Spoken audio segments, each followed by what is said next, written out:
ព្រះបន្ទូលលើកទឹកចិត្តការដើរតាមព្រះគ្រីស្ទអត្ថបទគម្ពីរពេត្រុសខ្សែទី1ជំពូក3ខ13ដល់ខ18និងខ21ដល់ខ22បើអ្នករាល់គ្នាឧស្សាហ៍នឹងប្រព្រឹត្តការល្អនោះតើមានអ្នកណានឹងធ្វើបាបដល់អ្នករាល់គ្នាតែបើអ្នករាល់គ្នាត្រូវរងទុក្ខដោយព្រោះសេចក្តីសុចរិតវិញនោះអ្នករាល់គ្នាមានពរពិតមិនត្រូវឲ្យអ្នកខ្លាចចំពោះសេចក្តីស្ញាញ់ខ្លាចរបស់គេឡើយក៏កុំឲ្យថប់បារម្ភដែរចូលឲ្យតាំងព្រះគ្រីស្ទឡើងជាបរិសុទ្ធនៅក្នុងចិត្តអ្នករាល់គ្នាទុកជាព្រះម្ចាស់ចុះ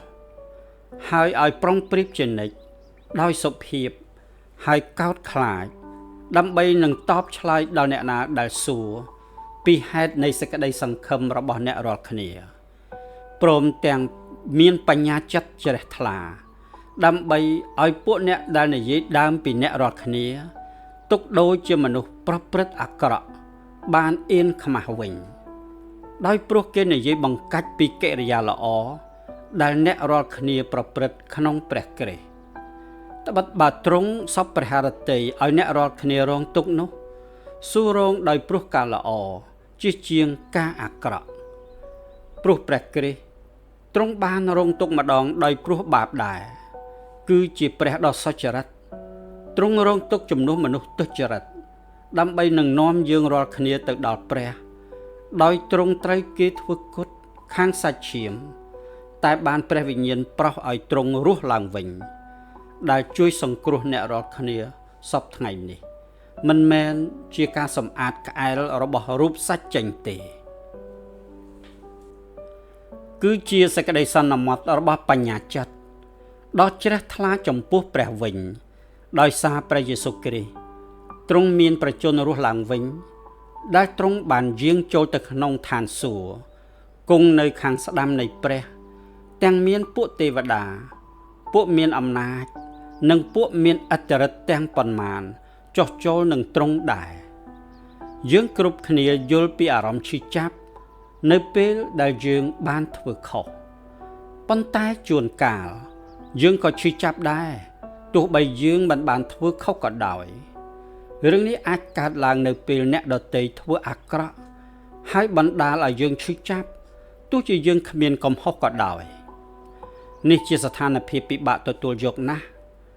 ព្រោះជាធម្មជាតិយើងចង់ការពារខ្លួនយើងចង់ឲ្យគេដឹងថាយើងគ្មានកំហុសទេហើយបើសិនជាយើងអាចធ្វើបានយើងចង់ឲ្យទុក្ខលំបាកធ្លាក់ទៅលើអ្នកដែលប្រព្រឹត្តកំហុសនោះវិញប៉ុន្តែលោកពេត្រុសបានអំពាវនាវឲ្យយើងរស់នៅតាមផ្លូវផ្សេងវិញជាផ្លូវមួយដែលយើងដើរតាមព្រះយេស៊ូវដែលទ្រង់បានរងទុក្ខម្ដងដោយព្រោះអំពើបាបយើងគឺជាព្រះដ៏សុចរិតទ្រង់រងទុក្ខជំនួសមនុស្សទុច្ចរិតព្រះយេស៊ូវមិនឲ្យការភ័យខ្លាចគ្រប់គ្រងលើទ្រង់ទេទ្រង់មិនបានបន្លឺសំឡេងការពារភាពបរិសុទ្ធរបស់ទ្រង់ឡើយទោះបីជាព្រះអង្គមានបន្ទូលពីរឿងនោះក៏ដោយសូមអានលូកាជំពូក22ខ52ដល់ខ53និងយ៉ូហានជំពូក18ខ23ទ្រង់ក៏មិនបានប្រើអំណាចក្នុងភាពជាព្រះរបស់ទ្រង់ដើម្បីតបតទៅពួកខ្មាំងសត្រូវរបស់ទ្រង់ដែរផ្ទុយទៅវិញព្រះអង្គបានធ្វើតាមអ្វី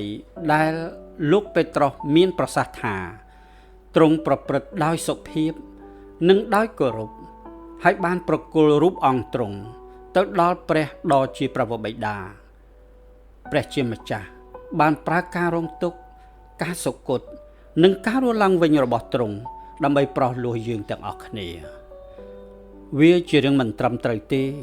ដែលយើងប្រយុទ្ធតបតយ៉ាងខ្លាំងក្លាដើម្បីការពារខ្លួនឯងនោះបើសិនទង្វើយើងអាចធ្វើឲ្យមនុស្សស្លូតត្រង់ឈឺចាប់ឬធ្វើឲ្យយើងប្រព្រឹត្តរឿងដែលមិនលើកដំកើងព្រះគ្រីស្ទវាជាការល្អជាងដែលយើងទទួលយកការឈឺចាប់ហើយទុកចិត្តលើព្រះជាម្ចាស់ដោយដែលព្រះយេស៊ូវបានធ្វើរួចហើយយើងអាចទុកចិត្តលើព្រះជាម្ចាស់ថាទ្រង់នឹងប្រោសយើងឲ្យរស់ឡើងវិញ ដូចជាទ្រង់បានប្រោសព្រះយេស៊ូវដែរទោះជាយើងមិនអាចមើលឃើញថាការនោះកើតឡើងដូចម្តេចក៏ដោយយើងចូលរួមក្នុងការរងទុក្ខរបស់ព្រះយេស៊ូវហើយក៏ចូលរួមនៅក្នុងការដែលទ្រង់មានព្រះជន្មរស់ឡើងវិញដែរត្បិតយើងទាំងអស់គ្នាជាកម្មសិទ្ធិរបស់ទ្រង់សូមចូលរួមអធិដ្ឋានជាមួយនឹងយើងខ្ញុំអោព្រះអម្ចាស់អើយនៅពេលដែលទូលបង្គំរងការឈឺចាប់ដោយអយុត្តិធម៌